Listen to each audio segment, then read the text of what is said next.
introduction in this forum, Etienne Myberg, who we've come to his home, to Panorama. Of course, I didn't read the directions, so I went to the wrong building, but it was new.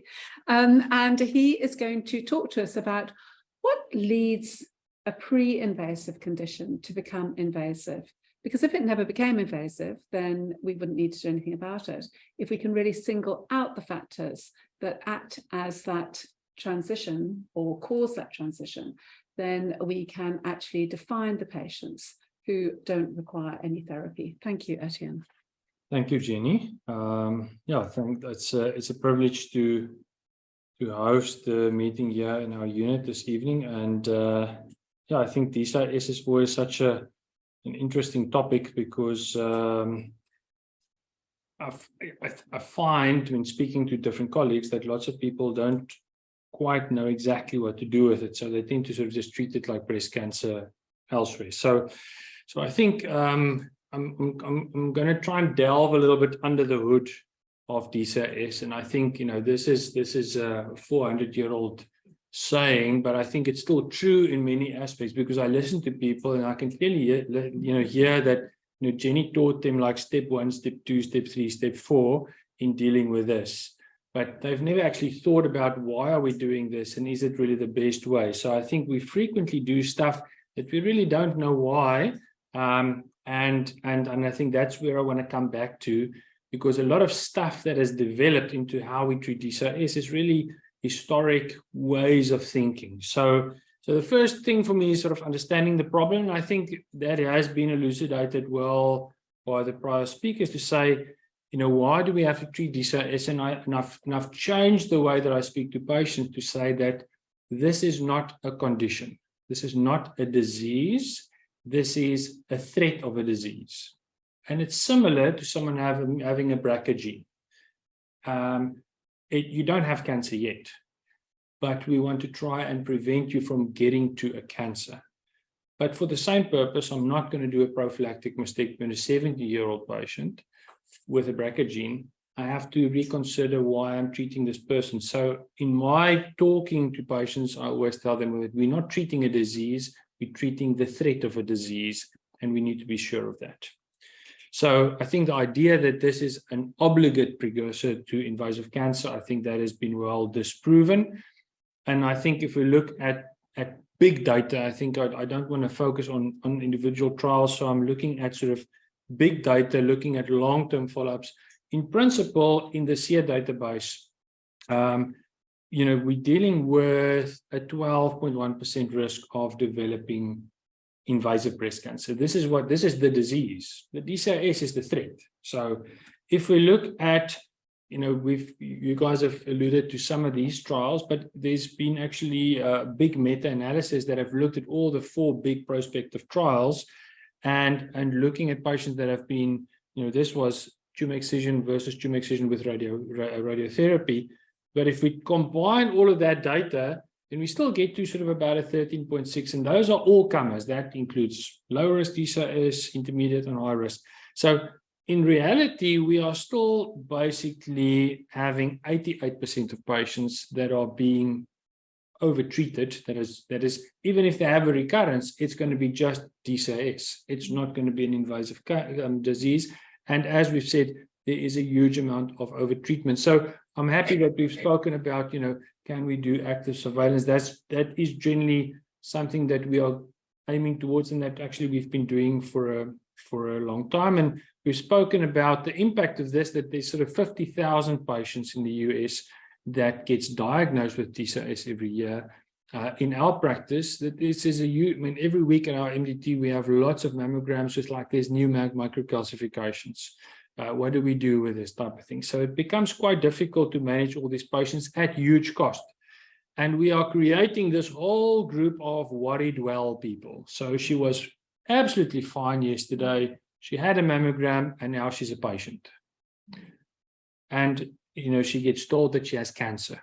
So the gynae freaks out because Dr. Myberg says, we're first going to do this and we're going to operate you in 3 months or 8 months, whatever. You have cancer, you have to, do something urgently. So this is the problem. There's this misunderstanding. So the big question is, why do some of the patients progress and why not?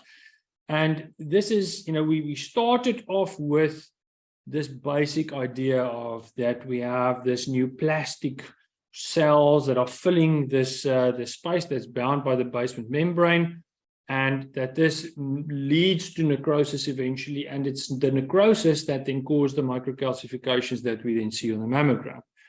And it's sort of a fairly simplistic way of this, and we think about atypical ductal hyperplasia and LCIS as sort of part of this whole spectrum. It's the start of this whole process.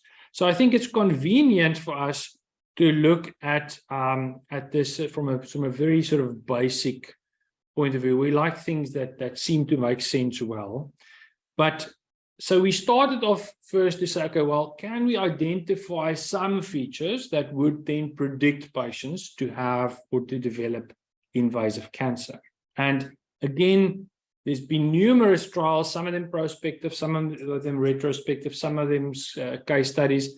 But there's been 4 big meta-analyses that have looked at the whole literature of DCIS and found basically that these are the factors that have been consistently associated with a risk of recurrence or with an invasive cancer. So we know things like young age.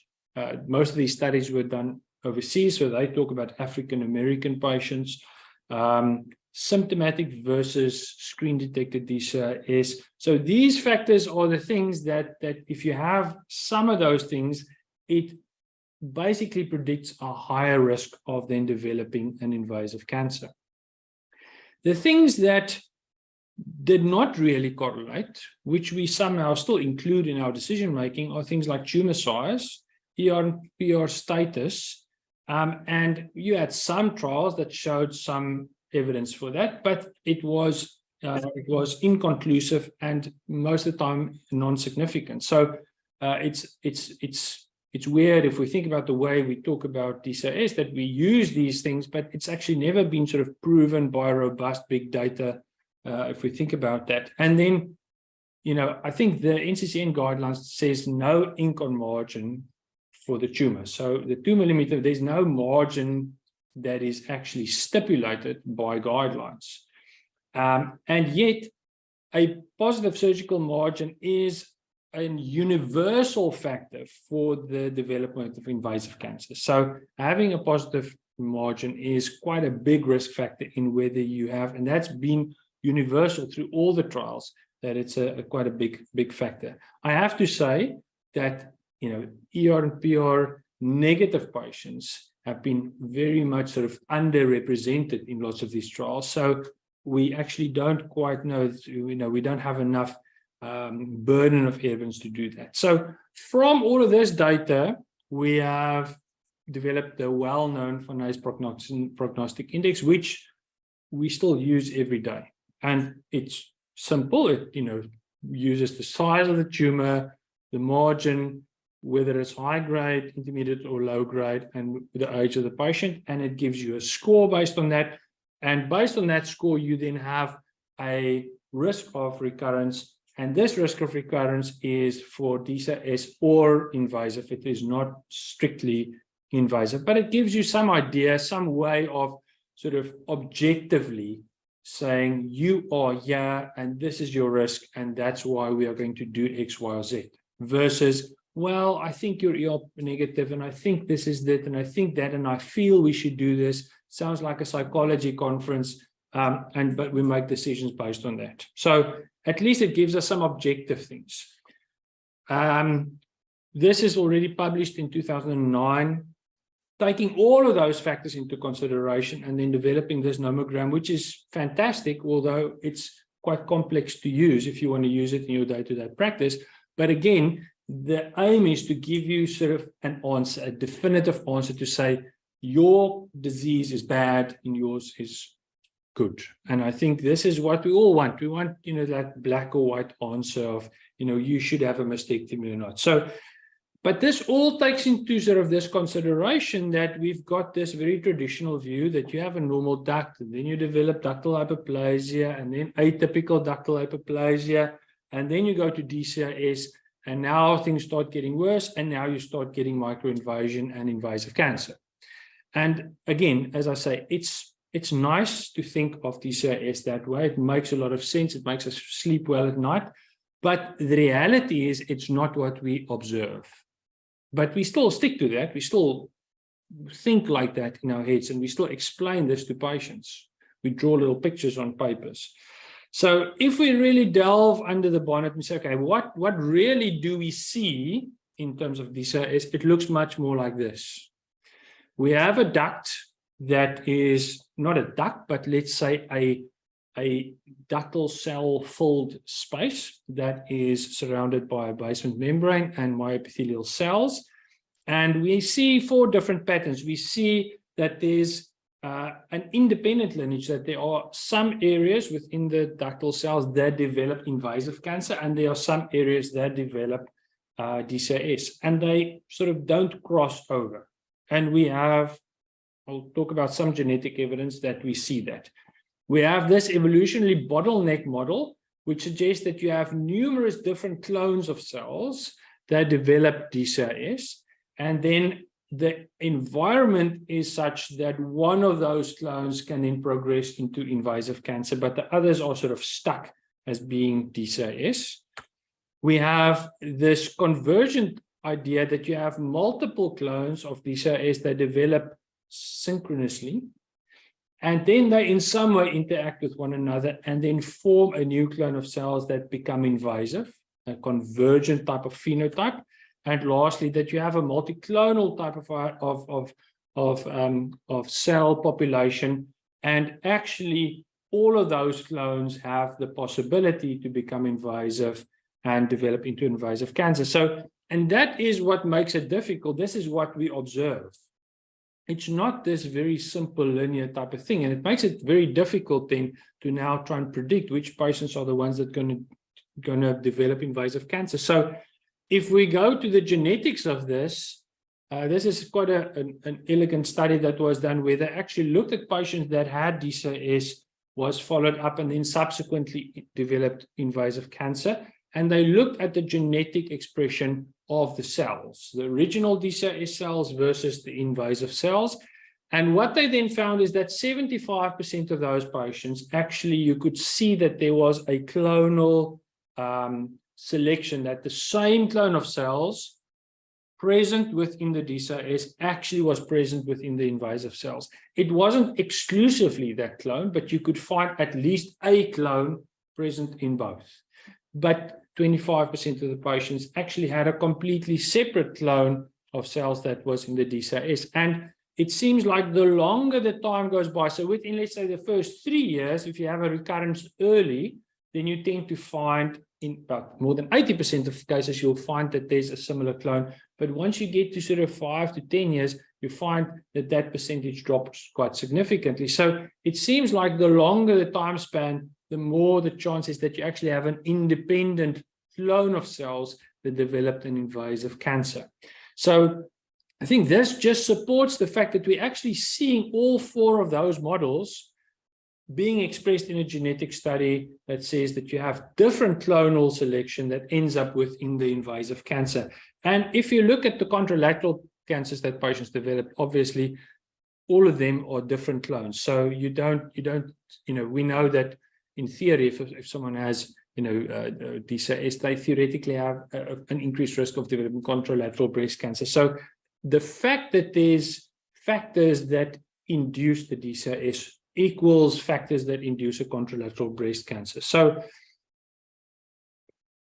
primarily we see that those DCIS patients have an inherently increased risk for developing invasive breast cancer if you compare that to sort of the average general population. And again, I bring that back to the fact that I'm saying, well, ma'am, you've got a BRCA1 mutation, you've got an increased risk of developing cancer.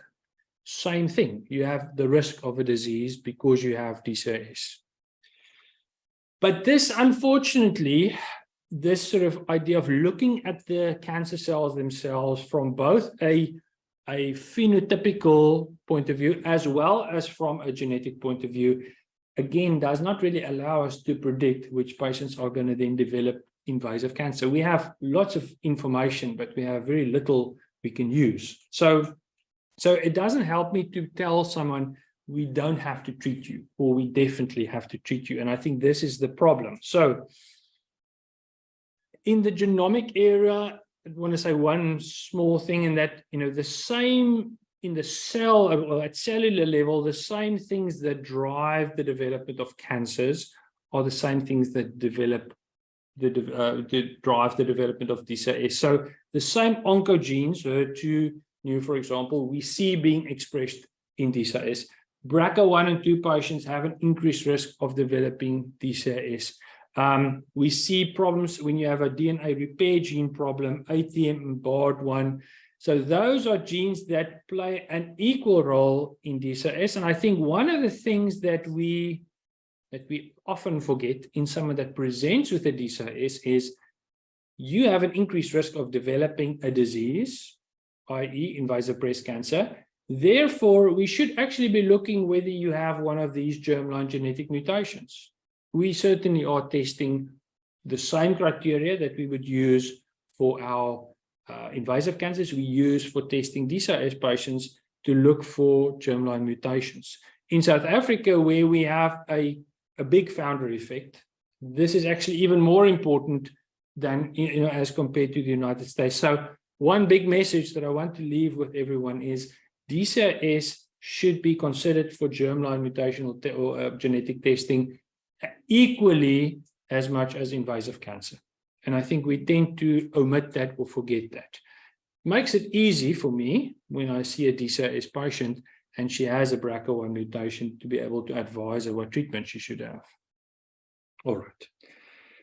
So let's come down, let's go up one level of complexity. And this is when we look at, do we have some sort of molecular testing that we can use to try and use all of this genetic, information to then select patients that has a high risk of developing invasive cancer. And basically we have two commercial products available.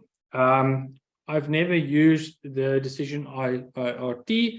I'm not sure I would probably be able to access it, but both of these are done overseas in the States. But OncotypeDx is certainly available to us, and we have used it in the past. So the idea is that you're using some gene expression to be able to predict patients that might have a higher risk. And in principle, both of these give you sort of a linear score. The Oncotype from 0 to 100 and the DecisionRT from 0 to 10. And you are then divided up into, like with OncoDX for invasive cancer, you have a low and an intermediate and a high risk group. With the DecisionRT, you've got a high and a low risk group. It's always a problem when you have this sort of intermediate group, because the problem usually is no one knows what to exactly do with that. So in terms of Oncotype, I think one can clearly see if you have a low risk score, the blue line at the bottom, then your risk of developing an invasive recurrence is very low. And most people would say you probably would. Radiation always adds benefit, but if you only have like a 6% risk, then it means that you're going to have to treat a lot of people to have a 3% decrease in a recurrence.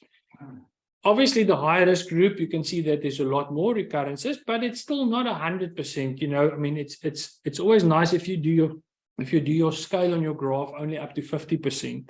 Instead of making it up to 100%, it looks much more impressive. But I think this is bottom line for us. So from our point of view, it is something that you can use. It is expensive. It's about $3,100 for that. So that is a lot of money. And most of our patients, even in private, will not be able to afford that. If we look at the other trials, again, if you have a low risk score on the DecisionRT, if your score is 3 or less, then you have a very low risk of recurrence, whether you have breast conservation therapy or whether you have radiotherapy. Again, you have that sort of 6% versus 3%, radiotherapy versus no radiotherapy. But again, it's a very small benefit for the treatment. Once you have a higher score, you can see as the score goes up from 3 up to 10, your risk increases. So it's sort of actually both of these have got sort of a linear risk to it, and the cutoff points are fairly arbitrary.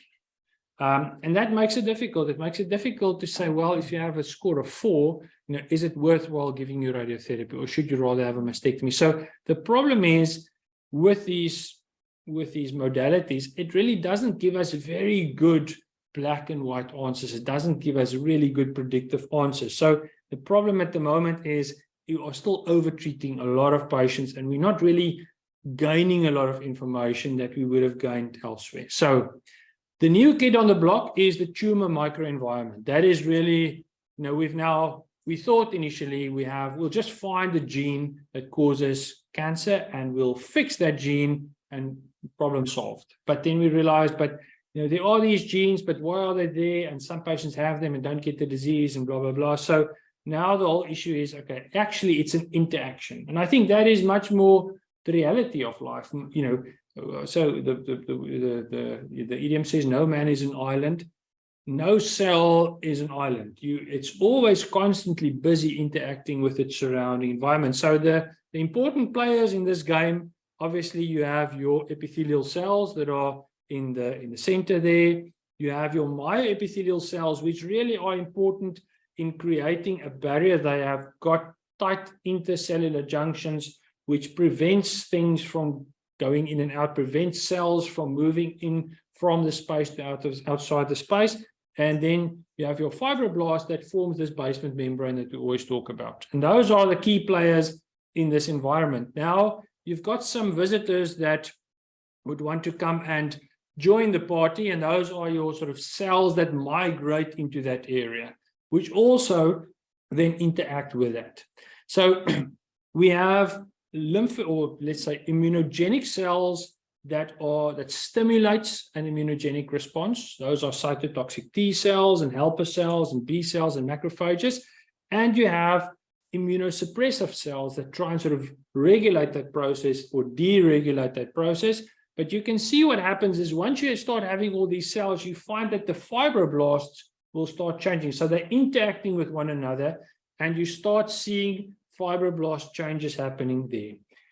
And I think in principle, when we are talking about DCIS, you look at this mixed DCIS, you actually see that you are having things that are interacting with the myoepithelial cells from inside the epithelial space. So you've got some myoepithelial cells that are busy changing because of changes that are happening within the epithelial cells.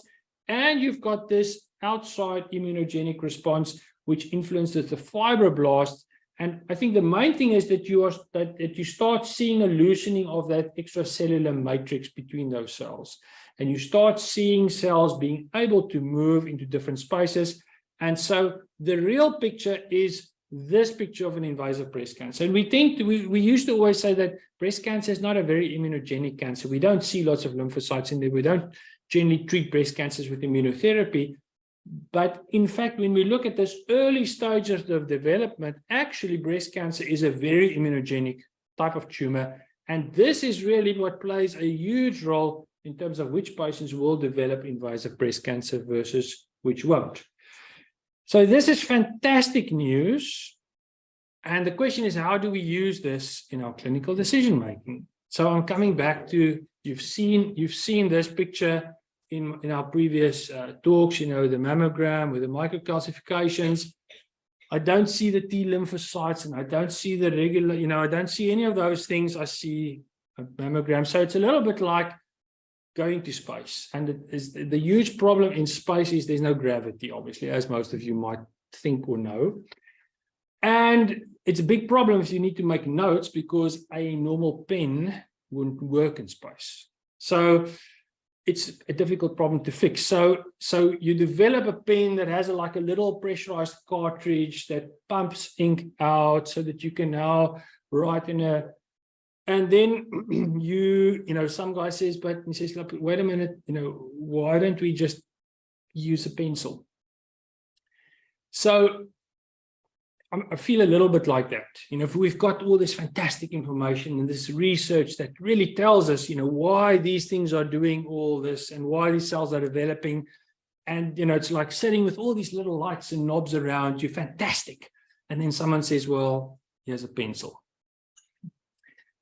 And so this is really the pencil that we still use every day to tell patients, this is your score, this is what we're going to do.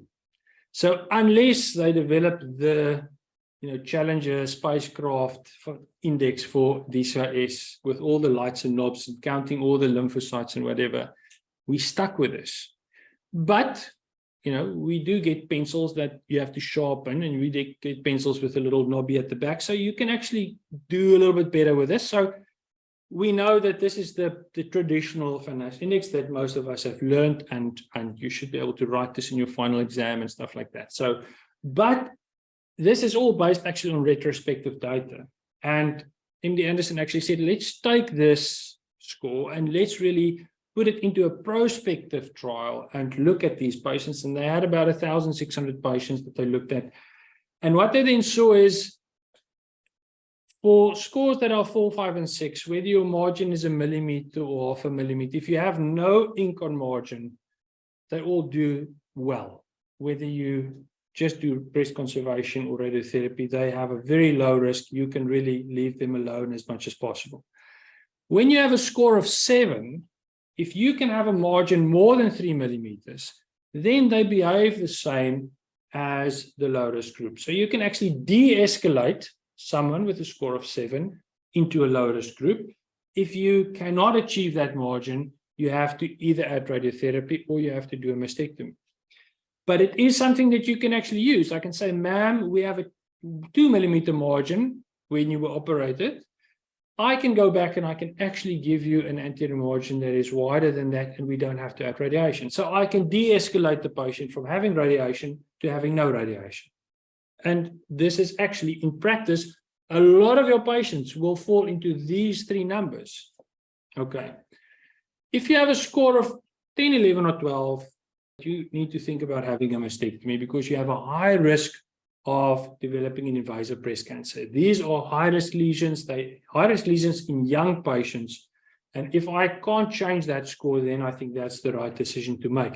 But if you have a score of 8 or 9, again, which would be the majority of your patients, and you can achieve a margin of more than 3 millimeters, you don't have to do a mastectomy. The patients do equally well if you add radiotherapy to them.